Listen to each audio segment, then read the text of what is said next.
Boa tarde, pessoal. Espero que estejam todos bem e com saúde, principalmente, né? Eu sou Rodolfo, gerente de produto e oferta aqui na Lynx, e hoje eu estou aqui com vocês para abrir a nossa minissérie sobre a proposta de reforma tributária que está tramitando em nosso Congresso. Nossa minissérie terá 4 episódios, onde nós vamos tratar os impactos que essas propostas, né, poderão gerar no varejo. Em cada episódio, a gente vai trazer especialistas para falar sobre o assunto, né? Não o primeiro, mas a gente vai tratar as mudanças no imposto de renda para pessoa jurídica, impactos nas vendas em marketplaces. E para fechar, nós vamos ter um convidado surpresa falando sobre as mudanças nas obrigações acessórias. Fiquem ligados aí nas nossas redes sociais, que logo vocês saberão quem é esse convidado. Vale a pena. E para abrir essa série, e falar da proposta da reforma tributária e as mudanças para o setor de RH das empresas, estão comigo 2 super especialistas no assunto. Dr. Alessandro Mendes Cardoso, sócio no Rolim, Viotti, Goulart e Cardoso Advogados, e o Dr. Evaldo José Burkowski, fundador da Humanos, desenvolvedora de soluções de RH e folha de pagamento, que recentemente foi incorporada às operações da Lynx. Boa tarde, pessoal. Como é que vocês estão? Boa tarde, Rodolfo. Boa tarde a todos. Muito bem, uma expectativa muito legal de estar aqui participando com vocês. Boa tarde, Rodolfo. Boa tarde a todas e a todos. Né? Um grande prazer estar com vocês. Tenho certeza que será um evento muito bacana. Legal. Antes de iniciar o conteúdo, né, queria contar com a interação de todos. Tem um link aí em cima uma barrinha laranja escrita em nuvem de palavras, que vai direcionar para vocês para uma pergunta bem simples e rápida.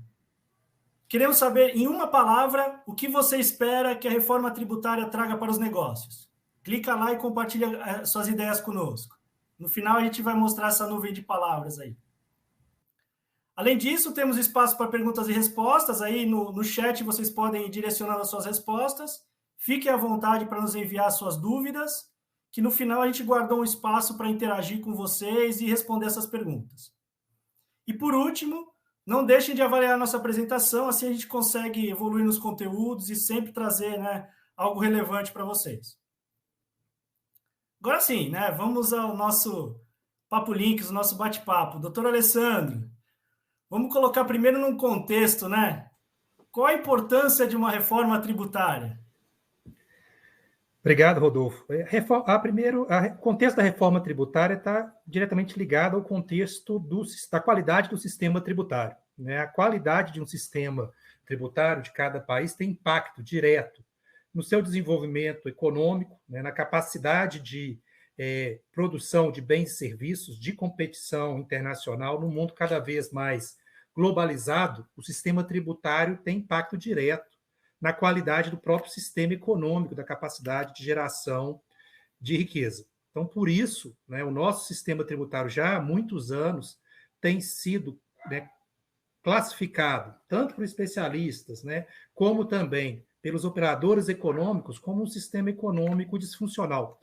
Depois a gente pode comentar, né, quais são os problemas principais desse sistema, mas é um sistema tributário que não atende mais às demandas da sociedade moderna e da atividade econômica, né, no contexto da globalização. Por isso, é reconhecido que é imperativo haver essa evolução do nosso sistema tributário.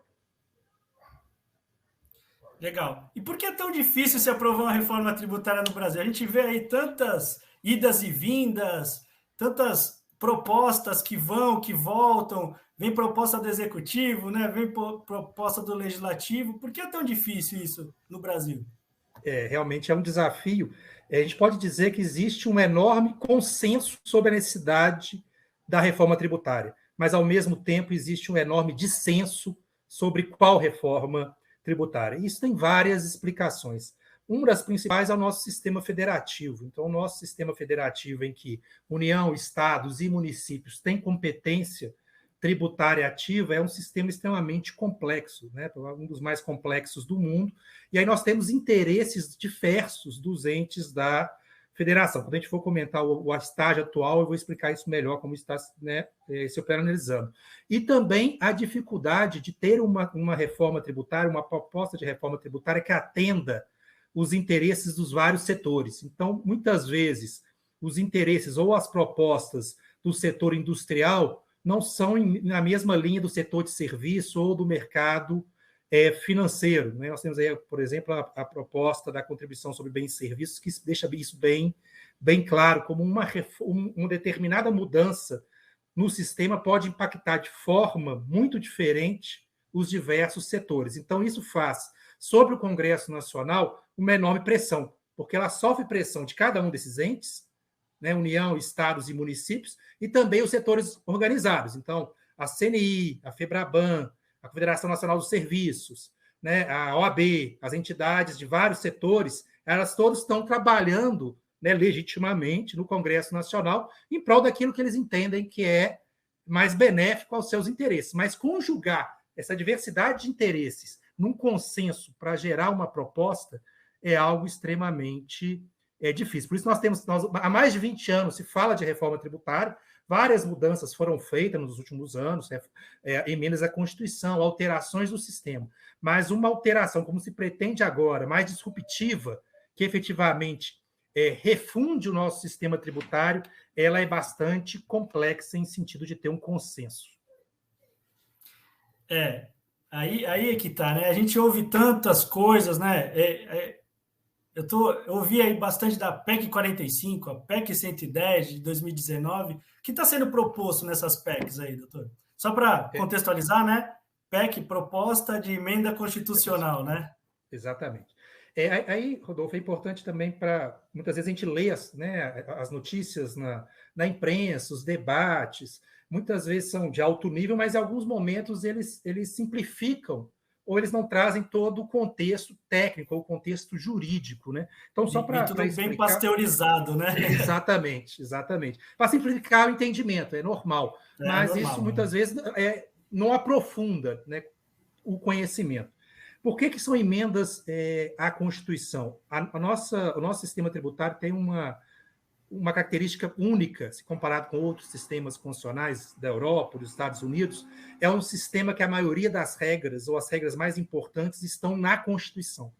Normalmente, nos países da Europa, nos Estados Unidos, as constituições são muito sucintas ao tratar da matéria tributária e deixa isso para o legislador infraconstitucional. Na Constituinte 88, por vir depois de um período de ruptura democrática, ela é uma Constituição que veio com o intuito de garantir direitos. E no âmbito tributário, ela quis fazer isso através de uma constitucionalização. Por isso, qualquer mudança mais profunda do sistema tem que se passar por uma alteração da Constituição. E uma alteração da Constituição ela é bem mais difícil de trâmite no Congresso Nacional, inclusive com quórum qualificado. E aí, antes de explicar um pouco rapidamente as duas emendas, o que tem balizado a ideia de uma reforma tributária? A necessidade de mudar o sistema tributário que ele é atualmente muito regressivo. Então, o que é um sistema muito regressivo? É aquele que tributa muito mais o consumo e muito menos a renda. Quando você tributa muito mais o consumo, você é regressivo porque você tributa mais os mais pobres e menos aqueles que têm mais capacidade econômica. Se nós pegarmos as famosas grandes riquezas, né? Exatamente. Então, se nós pegarmos, por exemplo, os países da OCDE, que são os países desenvolvidos, né? As grandes potências da Europa, os Estados Unidos e o Japão, eles tributam muito mais a renda e menos o consumo, menos mercadorias e serviços. Por quê? Porque isso é uma forma de distribuir a renda na sociedade e diminuir o impacto da tributação naqueles que têm menos rendimento. Então, esse é a principal, na minha opinião, é o principal defeito do nosso sistema. Além disso, ele é muito complexo, né? São muitos tributos, cada um com a sua legislação. No âmbito do ICMS, cada estado tem a sua legislação. No campo do ISS, cada um dos municípios tem a sua legislação. Então, trabalhar com a matéria tributária, né, todos que têm experiência sabem que é um desafio até de entendimento, que é um cipoal de legislações com relação aos tributos. São várias incidências tributárias diferentes, um excesso de obrigações acessórias. Você falou que aí alguém vai falar sobre obrigações acessórias. Então, o custo, hoje mesmo saiu uma reportagem sobre o custo que as empresas têm para cumprir as obrigações. Então, o custo de cumprir as obrigações, as diversas obrigações acessórias é muito grande. Então, as empresas no Brasil, elas têm normalmente um conjunto de profissionais alocados no cumprimento de obrigações acessórias, de obrigações tributárias, muito maior do que nos seus pares internacionais, porque aqui é mais complexo essa atividade. E um enorme trabalhando para o governo, né? Exatamente, trabalhando em prol de conseguir lidar com essa complexidade. Sim, e um enorme contencioso tributário. Então, no Brasil se litiga muito, as empresas e os contribuintes e o governo litigam muito, o estoque de processos é enorme, demora muito a ser julgado, muitas vezes o julgamento não encerra as discussões, e isso traz custos, dispêndio de energia, perda de eficiência, né, por parte das empresas. Nós temos, então, 2 emendas básicas no Congresso Nacional atualmente. É a PEC 45 de 2019 e a PEC 110 de 2019. Essas 2 emendas têm como baliza básica a simplificação.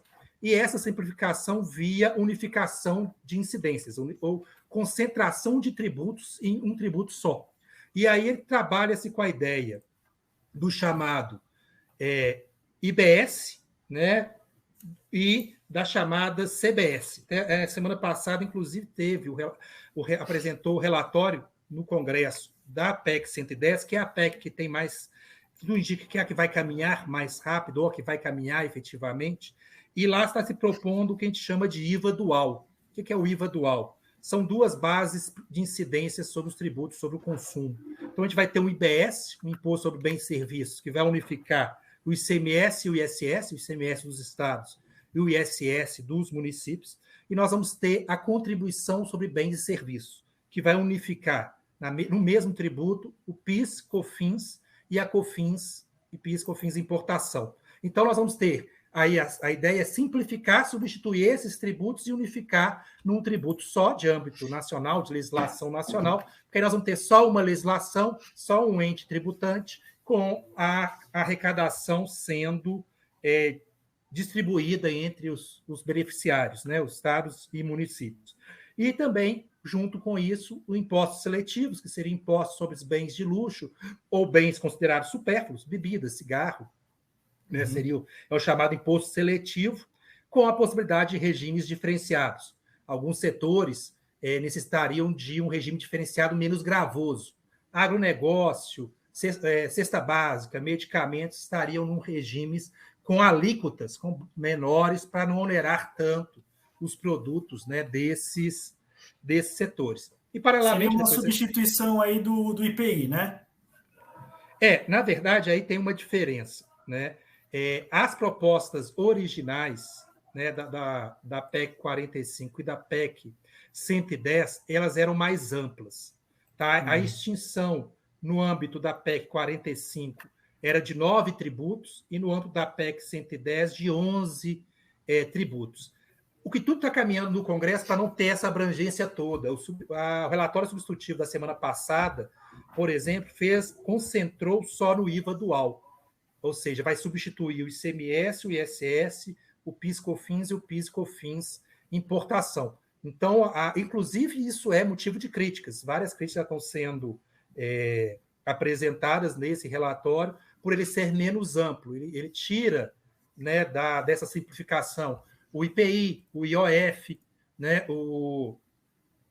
a CSL, a CIT Combustíveis e o salário educação. A proposta original era para essa simplificação mais ampla, 11 tributos. Mas, pelo que está caminhando no Congresso, parece que o Congresso vai trabalhar com um âmbito menor de simplificação e de aglutinação de impostos nessa linha do IVA dual, IBS e a CBS.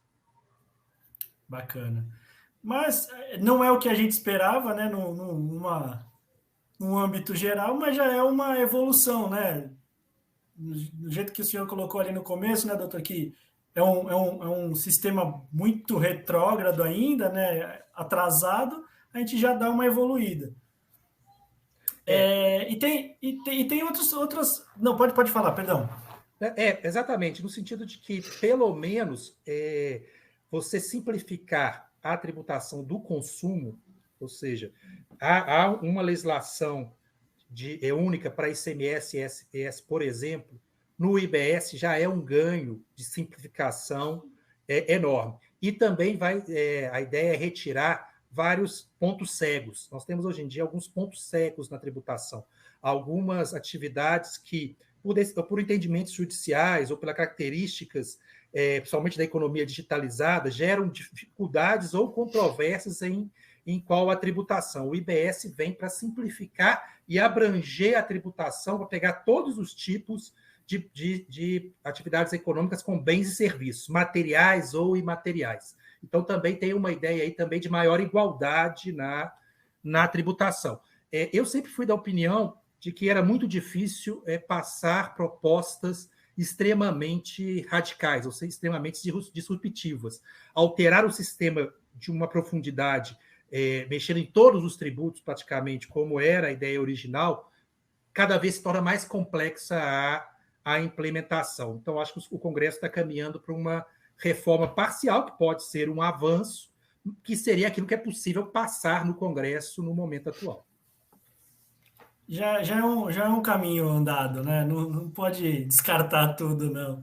Mas aí, esse ponto da simplificação, pelo menos da aglutinação do ICMS e do ISS, acabaria com as regras, com as guerras tributárias, né, que a gente fala, né?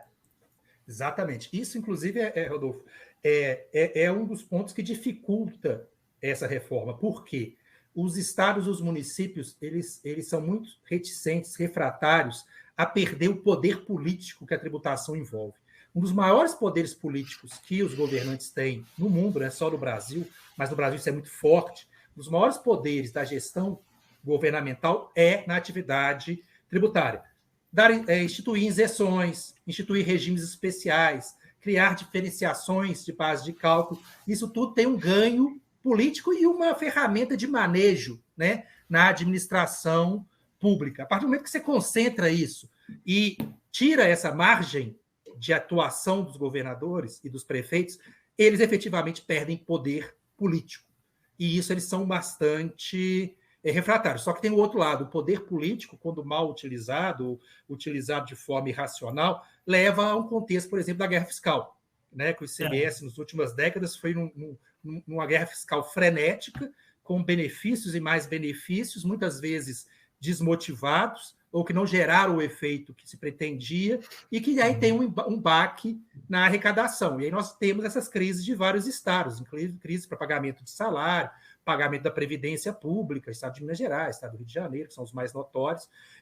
Por quê? Porque foram estados que avançaram demais na guerra fiscal e acabaram corroendo a sua base de incidência. Aí tem um ponto que é importante lembrar, que leva à complexidade. Todos nós queremos uma tributação mais simples, né? Uma tributação mais justa, mas lembrando que a tributação tem um papel extremamente importante. Então, tem que ter um cuidado. Não adianta você fazer uma tributação que, por exemplo, inviabilize a manutenção de estados e municípios. Isso vai trazer um efeito social muito pior. Então, por isso que tem que ter todo um cuidado aí ao avaliar as propostas. É um mal, né? Mas a gente não pode também pensar zerar a carga tributária, até porque o Brasil não tem reservas para isso, né? Isso não existe no mundo, isso não existe em lugar nenhum. Lugar nenhum. No mundo, né? Não, exatamente. E aí é um outro aspecto que também chama atenção. Se fala muito em carga tributária, em percentual, né? 33% do PIB, 34% do PIB, que não é baixo, mas é um padrão de país desenvolvido ou em desenvolvimento. Nós não vamos trabalhar com uma carga muito menor que isso, eu não tenho essa expectativa. O grande problema é a forma como essa carga é dividida. Ela é mal dividida na sociedade, nos setores econômicos, com muitos setores com benefícios, outros extremamente gravados, e isso traz efeitos econômicos perversos. Então, é muito mais melhor estruturar o nosso sistema, se possível, com algum ganho de redução de carga, mas não trabalhar com uma expectativa que nós vamos sair de 33% para 20%, 25%. Isso não existe em face da realidade do Brasil e mesmo dos países de potencial de desenvolvimento igual ao nosso. Não é a realidade. Antes de partir para a próxima pergunta, eu queria relembrar o pessoal aí. Pessoal, vocês que entraram agora, tem a barrinha em cima aqui da janelinha com nuvem de palavras, clique aqui, deixa ali sua ideia, né, em uma palavra, o que você espera que a reforma tributária traga para os negócios. Não deixe de participar. E também no chat, coloquem suas perguntas, né, que a gente guardou um espaço no final para interagir com vocês. Agora, tentando puxar aí um pouquinho para o RH, doutor Alessandro, qual é a proposta aí do projeto de lei 2337? Esse é mais um que tem sido bastante falado aí, né? E aí, dentro dessa lógica das PECs, né, das discussões das PECs, paralelamente o governo federal enviou uma mini-reforma do imposto de renda, né, o PL 2337 de 2021. O ministro da Economia, já reiteradamente, já há alguns anos, vem defendendo que ele é favorável à chamada reforma fatiada, ou seja, mudar alguns tópicos, né, alguns elementos do sistema, mas não fazer essa reforma tão disruptiva que é a da PEC 110. Né? Essa é a opinião do ministro da Economia. Dando andamento a isso, ele mandou dois projetos. O da CBS, que está sendo aglutinado à PEC 110, que é a contribuição sobre bens e serviços, mas ainda não está em votação, e o PL 2337, que é uma mini-reforma do imposto de renda. E aí, isso impacta mais fortemente os RHs, inclusive nós, pessoas físicas, porque ele envolve a tributação do imposto de renda da pessoa física. Já houve um andamento importante, já foi aprovado na Câmara dos Deputados, com modificações, e agora vai estar tramitando no Senado, lá está agora na fase de negociações políticas no âmbito do Senado. O que o PL traz, né, de alterações relevantes? Primeira alteração relevante: o Brasil é um dos poucos países do mundo que isenta do imposto de renda na pessoa física o recebimento de lucros e dividendos.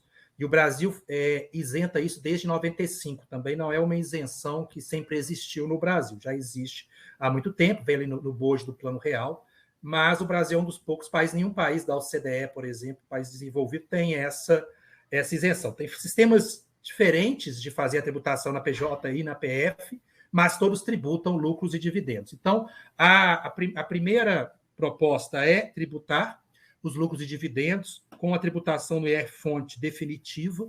A proposta original era de 20%, foi reduzida na Câmara para 15%, e no Senado já se fala em reduzir a mais para 10%.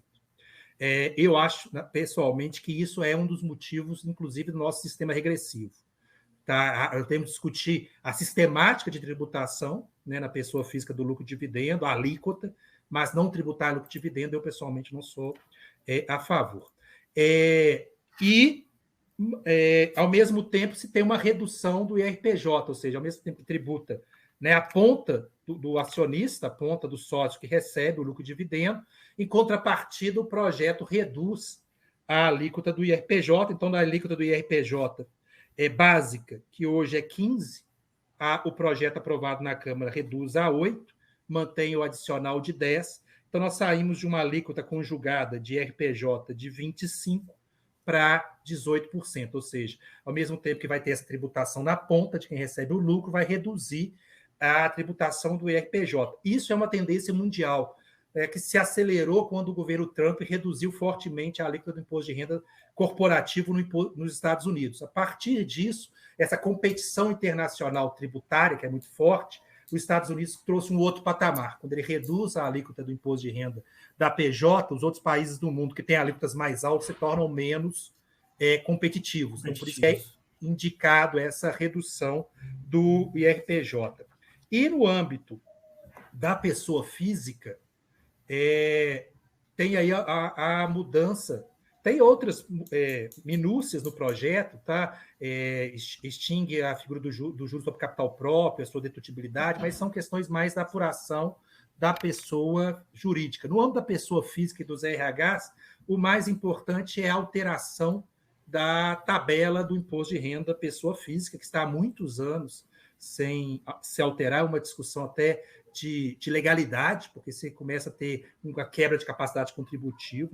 A faixa de isenção de 1903 e 98, ela passa para 2.500, então há aí uma correção de 31,3%. Esses aí são os impactos na folha, efetivos, né? Exatamente. Aí depois o Evaldo vai comentar, eu acho, né, esse impacto. Mas aqui, trazendo só em termos, né, do sistema. Sim. A faixa de isenção então, é corrigida em 31,3, vai para 2.500. As demais faixas elas vão sendo corrigidas em 13,2 e 13,6. Então, a primeira faixa de 7,5, que é atualmente acima de 1.903 até 2.826, ela vai, a proposta passa de 2.500 a 3.200. A faixa de 15%, que atualmente é de 2.826 a 3.751, passaria de 3.200 a 4.250. A faixa de 22,5%, que atualmente é de 3.751 a 4.664, passaria para 4.250 a 5.300. E a última faixa, de 27,5%, que hoje tributa rendimentos acima de 4.664, ela vai buscar rendimentos acima de 5.300. E, importante também para o RH, há uma alteração proposta do sistema de desconto simplificado, aquele 20%, né, para quem faz o sistema simplificado e não o sistema completo. Muita gente opta porque é mais vantajoso, principalmente quem não tem muitas despesas dedutíveis de educação e saúde, aí não chega, é mais vantajoso ir para os 20%. Chegou-se a pensar em reduzir muito esse sistema, só para quem tem rendimento acumulado de 40 mil. Foi tirado isso, vai ficar o 20% no projeto aprovado pela Câmara, mas o limite vai ser reduzido a 10.563 de dedução total dos 20%. E aí, só finalizando essa parte, Rodolfo, uma crítica forte que eu faço ao nosso sistema é exatamente essa tabela. A tabela, ela tributa muito alto faixas baixas de rendimento. Então, ela penaliza muito a classe média, né? Ao mesmo tempo que nós temos uma alíquota máxima, que comparado com outros países é baixa, 27,5%, se comparado com países mais desenvolvidos, eles tributam, mas aí tributam rendimentos muito altos, a 30%, até 40%, 44%, daí são rendimentos extremamente altos. Nós tributamos rendimentos que estão muito perto aí da subsistência, né? Daquele rendimento que a pessoa usa tudo no seu consumo, né? Normal, com alíquotas muito altas. Então, isso é um sistema muito injusto, né? Além de tributar muito o consumo, ainda tributa muito a faixa baixa de renda, né? Exatamente. Então, se você pensar que uma pessoa que tem um rendimento, né, de 2.500, né, que é um rendimento na nossa estrutura, nossa pirâmide de rendimento não é baixa, no sentido de que, né, nós temos um volume muito, muito grande de pessoas com salário mínimo, por exemplo, mas em termos de qualidade de vida, de capacidade de consumo, 2.500 não é alto. E essa pessoa já vai ter um imposto de renda, na minha opinião, numa alíquota gravosa. Então, deveria ser uma alíquota mais espaçada, as faixas, começar num valor mais alto e compensar isso com outros tipos de tributação, porque aí vai ter uma perda de arrecadação, mas liberando, porque aí tem um efeito econômico. Se você libera rendimento para o consumo, ou seja, você para de tributar a classe média, por exemplo, o que a classe média vai fazer com esse valor que ela está pagando tributo? Ela vai consumir. Se ela vai consumir, vai girar a economia. Aí você cria chamado ciclo virtuoso. E você pode compensar isso com outras formas de incidência. Mas, infelizmente, o nosso sistema político não trabalha muito. Não é o Ministério da Economia, de todos os governos, não é só desse, mas de todos, sempre foi muito refratário a uma mudança mais forte no sistema de tributação do imposto de renda da pessoa física. Mas, em síntese, Rodolfo, esse é a proposta da mini-reforma do imposto de renda. E aí, Evaldo, acho que essa você consegue me ajudar, doutor Evaldo. Ajuda. Há quanto tempo faz que essa tabela não muda? Verdade. A última alteração dessa tabela aconteceu em 2015, Rodolfo. Nossa. Então, isso explica um pouco ajuda a penalizar ainda mais essa observação que o doutor Alessandro fez de que a tabela, que as classes, elas penalizam muito, né, os salários menores. 2015, já vai para 7 anos que isso não se altera, né? Há uma expectativa dessa tabela ser realmente atualizada ou ainda está muito no âmbito do projeto de lei ainda? Eu acho que a expectativa é muito grande. Eu acho que ela nem é expectativa, ela é uma necessidade de, né? Veja, há 7 anos que não se reajusta a tabela, isso onera demais. Inclusive, ouvindo a explicação do Alessandro, é uma penalização em cima das pessoas muito severa em cima dessa tabela de imposto de renda. E os governos não mudam isso porque é uma arrecadação certa. Né? Vai à folha, tira da folha, as empresas recolhem, e se você não recolher, é apropriação indébita, quer dizer, tem coisas penais, penal para as empresas. Né? Então, é um processo bastante complexo isso. Né? Então, é uma coisa que nós vamos ter que pensar muito bem quando a gente for trabalhar isso. Né? A alteração no RH, ela parece ser muito simples. É só ajustar uma tabela, mas como o Alessandro bem colocou, ele vai ser o primeiro impacto benéfico para as pessoas quando a reforma for aprovada. Já está no Senado, né, como foi colocado, já houve esqueci o nome agora, a comissão, a Câmara, a Comissão de Constituição e Justiça aprovou, né, já votaram na Câmara e está no Senado para aprovação. Agora, aparentemente, processualmente, parece ser uma execução muito simples do ponto de vista do RH. Mas isso que eu ia perguntar, até na prática, né? Vamos descer aqui na realidade dos nossos clientes varejistas, na prática, né? O que eu preciso fazer? Mudou essa tabela. O que eu preciso fazer? E o mais importante, né? Como é uma mudança delicada, quais os cuidados que eu tenho que tomar nessa mudança de tabela, né? Legal, bem oportuna a sua pergunta. Só retomando, a gente é o operador disso, né? Nós, profissionais de RH, é que vamos fazer isso acontecer, né? Ele é aparentemente uma alteração simples de uma tabela, mas a gente tem que ter muito cuidado nessa alteração, porque nós podemos, uma vez que não fizermos direito, não é nem fazer direito, a falta de prática, né? Há 7, 8 anos que a gente não atualiza, e todo mês isso se renova. Nós estamos falando 100 vezes que isso aconteceu, imagina. 100 meses que eu não altero nessa tabela. Então, eu não posso deixar de perceber de que isso vai mudar, que isso tem algumas regras, né? O Alessandro até discorreu das classes das tabelas. É um processo que você vai lá e faz a alteração da tabela. Mas se, por exemplo, você, na primeira classe, você colocar que a isenção não é 3.200, é 3.000, você vai tributar o cara que está ganhando menos. Então, você tem que fazer o quê? Você tem que olhar a composição da tabela, porque a primeira classe ela não tem uma parcela dedutível. Então, por exemplo, quem ganha até 3.200 está isento. Quem ganha de 3.201 a 4.250, que vai ser tributado em 15%, você tem que inserir ali uma parcela a deduzir, certo? Então, você tem que colocar de 3.200 e pouquinho, até os números não são exatamente esses, tá? Você tem que ir lá e criar a sua tabela. Claro que todos os sistemas hoje já têm isso, mas depende da ação do nosso ser humano para ir lá e inserir essa tabela. Então, você insere uma tabela, 3.200 até 4.250, 15%, e a parcela a deduzir. Se você errar isso, você vai ter um problema sério no seu imposto de renda. Fazer um parênteses aqui, os usuários do Humanos não, porque os Humanos vai gritar lá quando se calcular a folha que não descontou imposto de renda que tem que descontar. Ele vai dar um gritinho para você lá. Mas veja outra coisa, o que a gente tem que olhar para isso? Fazer essa atualização da tabela, ficar atento na publicação da legislação, quando que vai publicar, né?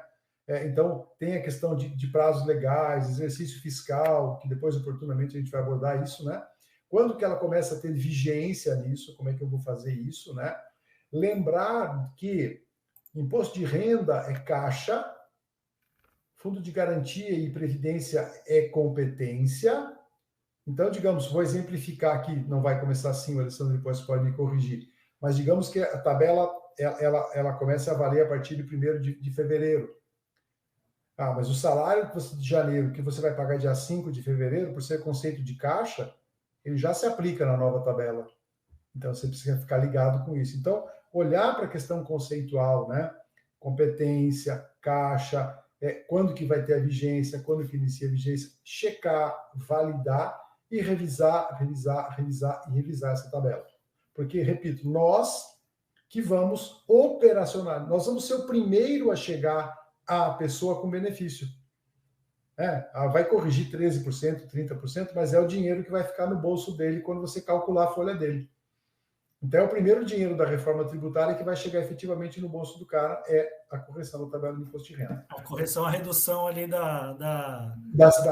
O aumento das faixas, da retenção, né? Da retenção. Então, você vai passar a tributar um pouco mais para frente.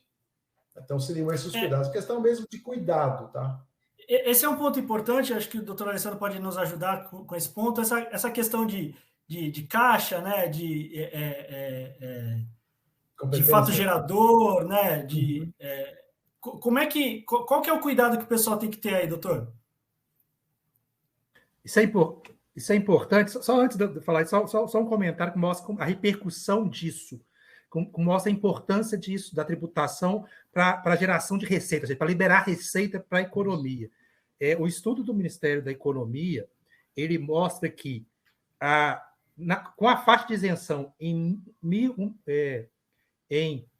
1903, o número de contribuintes beneficiados é de 10.700.000, no universo daqueles que declaram imposto de renda.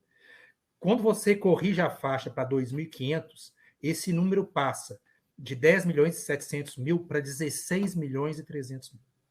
Então, você inclui na faixa de isenção mais de 5 milhões de pessoas, ou seja, você libera rendimento que era tributado pelo imposto de renda, né, de 16 milhões de pessoas. Isso não é pouca coisa, isso é um dinheiro que vai entrar direto para o ciclo econômico, para a economia, o que é muito bom. O Evaldo lembrou bem, aí nós temos as peculiaridades do sistema legal, do sistema constitucional.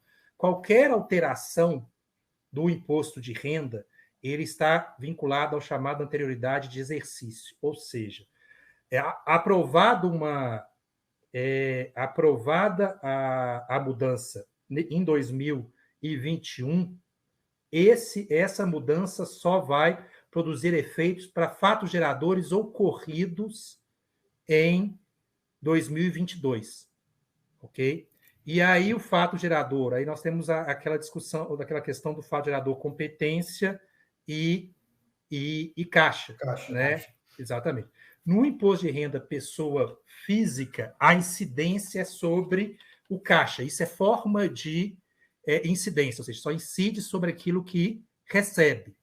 Na pessoa jurídica, é competência, é aquilo que é incorrido, independentemente do recebimento. Outra coisa é o momento da ocorrência do fato gerador. O momento da ocorrência do fato gerador é quando surge o direito ao recebimento daquela parcela. Então, o primeiro recebimento da parcela em 2022 vai ser o pagamento de janeiro, do salário de janeiro de 22, que ocorrerá em fevereiro. O pagamento em janeiro, ele se refere ao fato gerador, que é o salário de dezembro. Essa é a diferença então, essa é uma importância que a gente tocou nesse assunto. É muito importante essa lembrança, porque normalmente a gente está tanto tempo sem atualizar essa tabela que a gente esquece desse preceito constitucional que no primeiro mês ele é diferente. Então, por exemplo, que muito bem lembrou, Alessandro, o primeiro mês de janeiro, o primeiro salário que você vai receber em janeiro de 22, né, ele é fato gerador de dezembro. Então, ele não aplica a tabela nova. Então, a gente tem que ter uma atenção muito grande quando for fazer a atualização da tabela e tem que saber isso, porque naquela tabela que vai ter vigência a partir de janeiro de 22, ela não pode tributar aquele salário que está sendo pago em janeiro de 22, porque o fato gerador dele é dezembro de 21. Então, essa é a atenção que a gente tem. Porque, normalmente, desculpa, Alexandre, a gente faz isso. Você atualiza a tabela e bota vigência a partir de 1º de janeiro. E se você botar um cálculo de folha nesse período, é provável que você vá tributar o salário, aí você está cobrando imposto a menor, que aí depois vai penalizar o cara lá no imposto de renda dele. Então, essa é a importância, é aquilo que estava falando, né? É um processo só na parte de folha, mas com reflexos, tanto você pode penalizar o cara cobrando mais dele, né? Ou você beneficiá-lo deixando de cobrar. Então, esse é o detalhe da atenção que tem que ter. E eu insisto muito nisso, né? O tempo que a gente não faz isso. A gente se habitua a fazer algumas coisas, né? Então, você deixar de fazer algo por 7, 8 anos, a gente tem que voltar para a escola, né? Com o Alessandro estava conversando ontem, até estava discutindo esse tema. a gente volta um pouquinho para a escola para lembrar, tem isso, a questão do exercício anterior. Tá? Então, a pessoa tem que tomar muita atenção nisso. A gente vai tomar cuidado de alertar os nossos clientes com comunicações e tudo mais, sempre nesse sentido, mas é importante que todo mundo tenha essa atenção. Tá? E essa anterioridade é para o mal e para o bem, né? Se for aprovada em novembro, no começo de dezembro, ok, começa em janeiro. Mas se for aprovada ali 31 de dezembro, também começa nos fatos geradores de 1º de janeiro, né? É o exercício fiscal. Né? Se ela não for aprovada em 21, ela não pode ser aplicada em 22 aí. Certo, doutora Sandra? Exatamente. Tem que ser aprovado esse ano. Exatamente. Então tem que ficar ligadão. Exatamente. E aí você tem duas questões. Primeiro que quando for aprovado, for promulgada a lei, a Receita Federal vai mandar aquela tabelinha, né, a agenda tributária, vai ter essa informação formalizada pela Receita, certamente. E de outra forma, tem aí agora o tempo premente, né? O tempo fica premente, fica para que haja essa aprovação no Senado para valer já no ano que vem. E aí tem toda uma questão política que envolve próprio Senado e Câmara, né? O Senado antes estava muito refratário a acelerar a tramitação. Agora, as últimas notícias são que um acordo político já está mais próximo para acelerar e eles julgarem isso até dezembro, para publicar ainda em 2021. Porque também se escorregar para 1º de janeiro, só vale para 2022, né?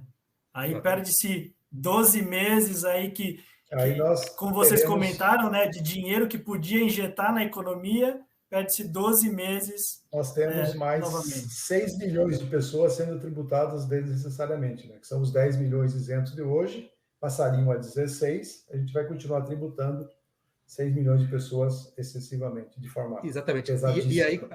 E aí, como eu falei, é um exemplo da complexidade dos diversos interesses. Ao mesmo tempo, quem recebe lucro e dividendo está torcendo para não aprovar esse ano. Para não aprovar. Então, assim, beneficia um, grava outros. Então, quem é contra, quem recebe lucro e dividendo, ele está torcendo para... Tomara que o Senado deixe, sei lá, em banho-maria e não... Deixa quieto. Eu estou torcendo para aprovar com alguns ajustes, alguns aprimoramentos. Eu acho que a proposta em si é mais benéfica do que desfavorável para o sistema.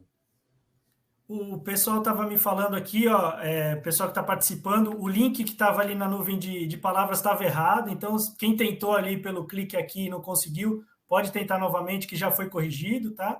Então podem interagir aí com a gente. Já estou vendo aqui, a nuvem de palavras já tem bastante palavras aí que trazem mesmo o que a gente espera, mas eu vou deixar para o final.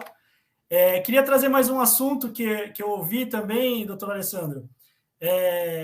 O que é a tal da CPRB, né? E o que está sendo discutido atualmente, né? A respeito dela no Congresso, né? Aí, de novo, né? O contexto, né? Contribuição previdenciária sobre a receita bruta. O que é essa CPRB, esse palavrão aí? Tá certo. E aí, outro link, né? Um dos efeitos da isenção, que aí tem a ver com a CPRB também, da isenção de lucros e dividendos da pessoa física é a chamada pejotização. Então, a isenção do lucro e dividendo incentivou a pejotização, ou seja, quem pôde, né, quem teve a capacidade de prestar serviços, não na pessoa física, mas na pessoa jurídica, optou por essa saída porque tem uma carga tributária menor. Se tributar lucros e dividendos já não vai ser tão favorável, tão benéfico estar na pessoa jurídica. Então, isso vai até ter um rearranjo aí da própria economia, de relações, inclusive de trabalho. Muitas vezes a relação de trabalho que está na PJ pode ser que volte a ser seletista. Isso vai depender muito. A CPRB, e aí um dos problemas do nosso sistema tributário, que tem a ver com a RH também, é que nós tributamos pesadamente a folha de salários. E isso, a partir do momento que a gente tributa pesadamente a folha de salários, a gente desincentiva, né, o aumento da massa salarial, a empregabilidade formal, porque tem um custo agregado, além do custo salarial, dos encargos, você tem uma tributação pesada. Então, o que a gente chama de oneração da folha. Já no governo Dilma, foi implementada uma mudança que as empresas pleiteavam já há décadas, que era a chamada desoneração da folha. nada mais é do que trocar a incidência sobre a folha, que é os 20%, né?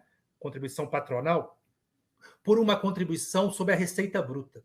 Então, em vez de tributar 20% da folha, tributa 1, 2, 2,5%, 3% da receita bruta.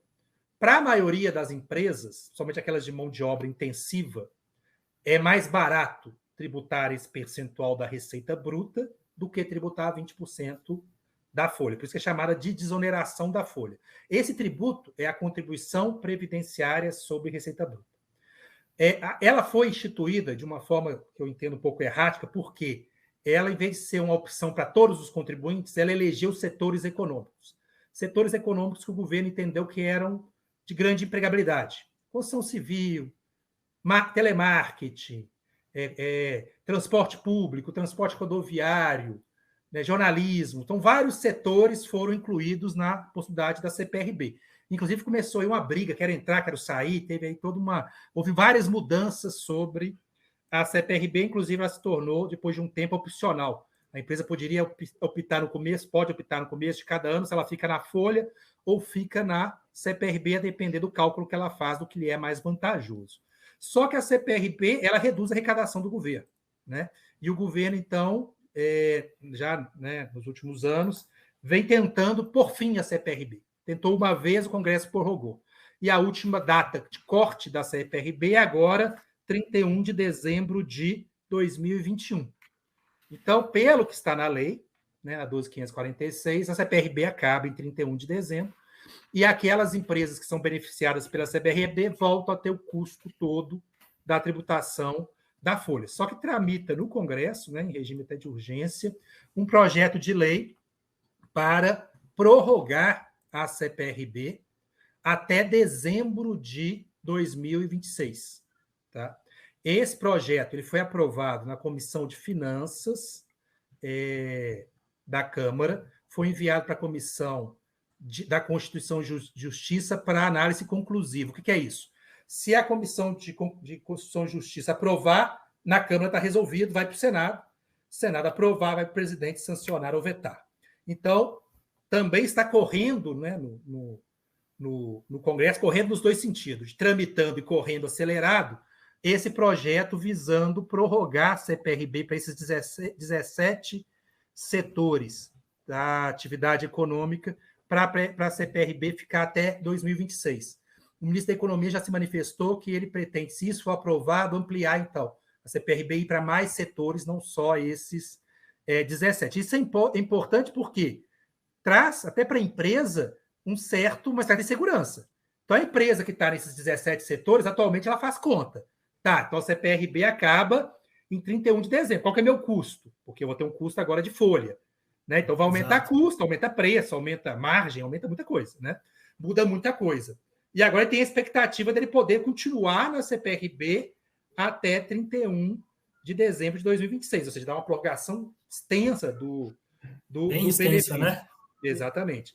Agora, também tem a possibilidade, o governo, a princípio, é contra, do Congresso aprovar e o governo vetar, mas aí vai depender do Congresso manter ou não esse veto. Mas isso é uma coisa que está gerando bastante expectativa nas empresas que atualmente pagam a CPRB. Existe um movimento muito forte dessas empresas, desses setores econômicos, no Congresso Nacional para conseguir essa prorrogação.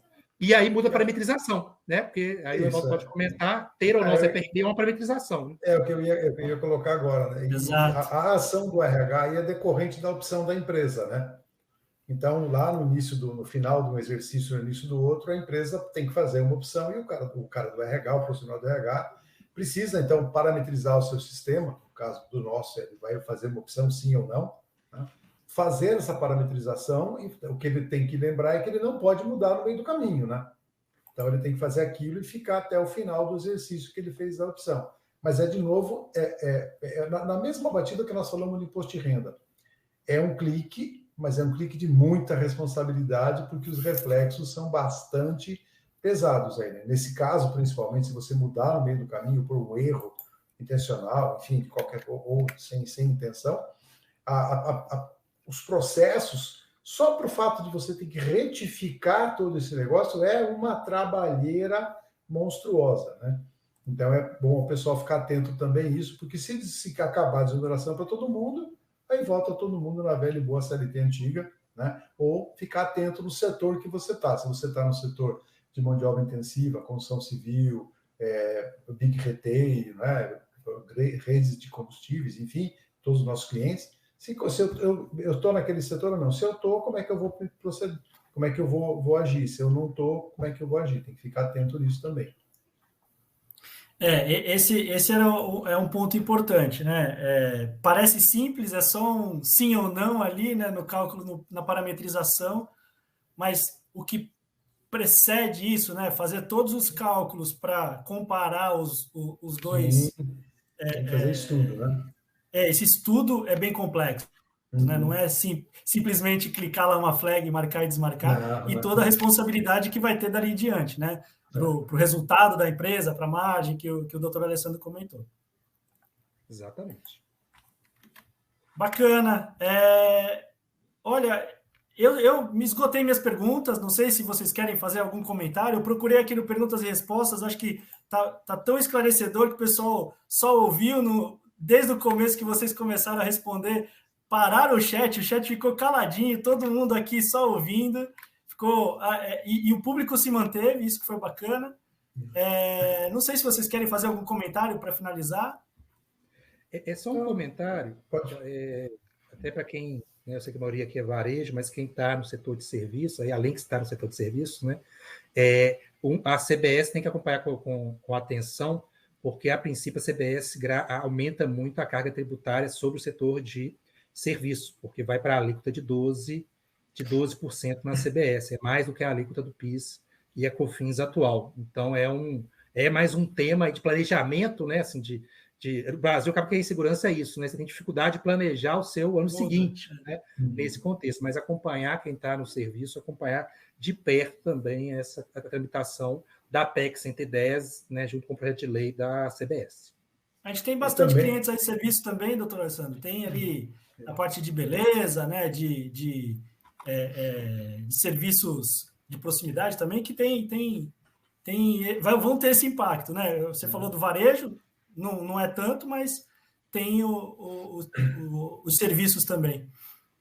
E também, Rodolfo, ficar atento aos nossos comunicados, né? Pessoal, a gente comunica, a gente fica sempre atento, fazendo papo links, fazendo comunicado, então a gente sempre está aqui para trazer informações, né? Eu acho que parabenizo ao Alessandro pela belíssima apresentação e explanação que ele fez, foi realmente esclarecedora, a gente ficou aqui atento, porque é um tema que nos interessa, né? E é um tema que eu até me contei um pouco, porque quando você começa a discutir essa questão de tributação de renda ou não, é empolgante. Acho que nós, como cidadãos, devemos participar nisso, né? Parabéns ao Alessandro e ao Rodolfo pela escolha do tema. Apareceu uma pergunta aqui, eu achei bastante interessante. Para as empresas do Simples Nacional, o impacto também é grande? Tem algumas, não tem um impacto na sistemática do Simples, tá? Ela vai permanecer, mas existem algumas previsões na lei, mas são previsões normalmente para manter a compatibilidade de quem está no Simples. Primeiro, né, na CBS é um sistema não cumulativo, então você tem crédito nas aquisições. Quem adquirir de empresas do Simples vai ter o crédito. Então, as empresas do Simples não vão destacar, né, um valor de CBS que vai ser crédito para o seu adquirente, porque senão elas ficariam numa situação pior de competitividade das empresas fora do Simples, né? Mas esse valor que vai ser destacado pela empresa do Simples, ela vai ser só para acreditamento do seu adquirente, porque o sistema do Simples fica preservado. Na verdade, é uma característica de todas essas propostas, via de regra, não alterar o Simples, porque o Simples é um sistema já muito consolidado, né? Já tem já alguns anos de aplicação e é muito difícil você mexer no âmbito do universo do Simples. Então, essas propostas, via de regras, elas excetuam o universo do Simples, que continua dentro da mesma sistemática. Legal. Vou compartilhar aqui a minha tela com a nuvem de palavras aí, para vocês finalizarem só com um comentário em cima delas, que eu achei bem interessante o que o pessoal colocou, as palavras que o pessoal colocou. Trouxeram bem o que de impacto na sociedade, né? Impacto no negócio. E não só a simplificação tem ali, mas praticidade, fôlego, benefícios, né? E a principal ali no meio, a grande, né? Agilidade. Legal, bacana. Acho que oportunidades, margem, lucro, acho que é o principal impacto, né? O impacto social que essa simplificação, essa reforma pretende, né? Isso é importante porque eu acho que foi muito interessante a palavra simplificação, simplicidade, né, praticidade está tão forte. Isso é uma característica, é uma demanda para os sistemas tributários mundiais. Né? Então, os sistemas tributários no mundo todos estão pensando, desenvolvendo formas para eles serem mais amplos, no sentido de permitir menor diferenciação, serem mais justos, mais igualitários, e, ao mesmo tempo, serem mais simples, sistemas mais simples e que peguem a nova economia. A economia digital, por exemplo, que é um desafio do sistema tributário, abarcar corretamente a economia digital. O Brasil ainda está muito atrasado nisso. Então, vamos ver se a gente consegue evoluir para um sistema tributário bem mais simples e ágil. Né? Vamos trabalhar para isso. Eu acho que a palavra é essa, né? Evolução, né? Vamos levar benefício para o povo. Exatamente. Bom, acho que a gente está chegando no nosso tempo aí também. Gostaria de agradecer a participação do doutor Alessandro, doutor Evaldo, toda a interação aí do pessoal também, no Perguntas e Respostas, aqui na nossa nuvem de palavras, foi bem bacana, a gente conseguiu chegar aí no que a gente esperava, né, de interação e do entendimento de todos. Queria agradecer também a todos pela audiência. Não esqueçam de avaliar a nossa apresentação aí de novo, né, para a gente trazer sempre um conteúdo mais relevante para vocês. E aguardo todos no próximo episódio, que vai acontecer no dia 14/10, no mesmo horário, onde a gente vai falar das mudanças do imposto de renda agora para a pessoa jurídica, o impacto mais ligado na pessoa jurídica, né, na empresa, e não tanto na folha de pagamento e nas pessoas. Obrigado a todos e é isso. Até a próxima. Valeu, um abraço a todos. Até mais. Muito obrigado, um abraço a todos, foi um prazer, viu?